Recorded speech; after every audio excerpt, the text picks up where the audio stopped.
Alright, we are doing another doodle drawing today, my second one. I did my first one in the previous video, which was Pokemon inspired. Today's is going to be much more random. I'm just going to draw the first thing that comes to my head, and then the next thing, and then the next thing. I'm not going to do any kind of color scheme, I'm just going to do it real colorful. So yeah, hopefully it turns out pretty good. Thought it would be cool for the next doodle drawing I do to get you guys involved. So leave a comment below of like a character, a letter, an object, anything, and I will add as many of your ideas in as possible. But until that project, let's get this one started.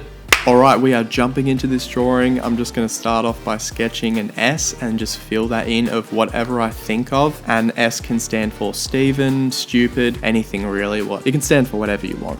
I'm just going to fill it up with random things I think of, things I like, and yeah, hopefully this thing turns out pretty cool.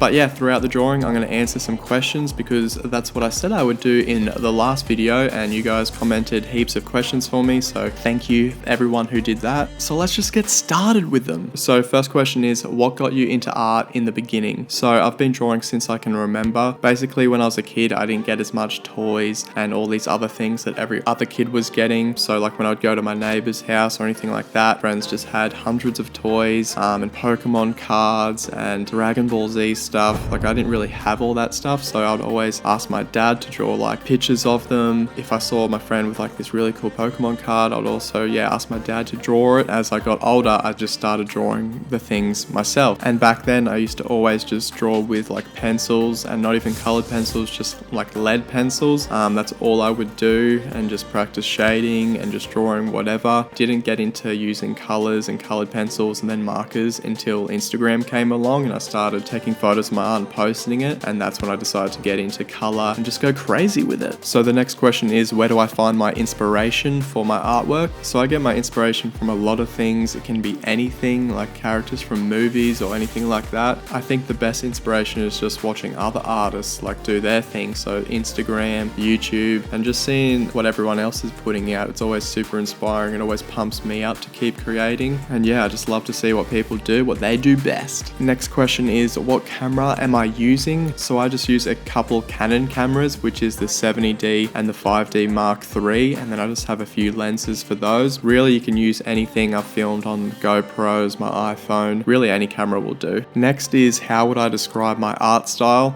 That is really hard. I don't know how I would describe it, but if I tried, I think I would say something between like realistic and comic cartoony. I think I've kind of got a blend in the middle. You know, sometimes they have hard lines and stuff in there, but they also kind of look realistic, so I don't think it's fully realistic or fully cartoony or comic. I think I'm right in the sweet spot, right in the middle. And next is, what paper am I using? I get this question a lot, and I've pretty much been using the same paper for a while now, and that is called Express It blending card. Yeah, I really like it for markers, Copic markers, because that's pretty much all that I'm drawing in at the moment. I use a bit of pencil and stuff like that, which is also good on the paper. But yeah, there's so many good papers out there. That is the one I am currently using. Alrighty, so next question, what do we have?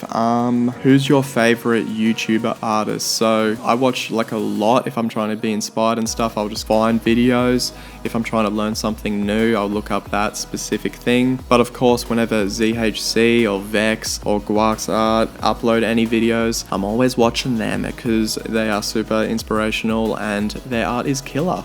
Next question. Doing big black areas, how do I fill them in? Is it better using a fine liner or a black Copic? Depends how big the area is. If it's kind of smallish and I'm doing outlines, I'll just use the fine liner. But if it's, as soon as it's getting quite big, I will use the Copic black marker, just because I think the black is a truer, deeper black, and of course it's just way quicker. How to get cleaner line art. So just a lot of practice. I think just take your time, go slower. Like when I'm doing my outlines, I take a lot of time. I go very slow because I am pretty anal about it. I want it to be perfect. So yeah, just take your time, be patient with it, practice a lot. I use a few different sizes, so I'll have like a thicker one and a thinner one if I want to get some nice flick offs. Like I'll use the thicker line and then I'll use a smaller size to flick that out. So yeah, different sizes is good, and yeah, just practice a lot. Alright, so I reckon that is about it for this drawing. Thank you so much for watching. Remember to comment below some ideas for my next doodle drawing. But for now, just enjoy the reveal of this drawing and let me know what you think also in the comments of the finished product.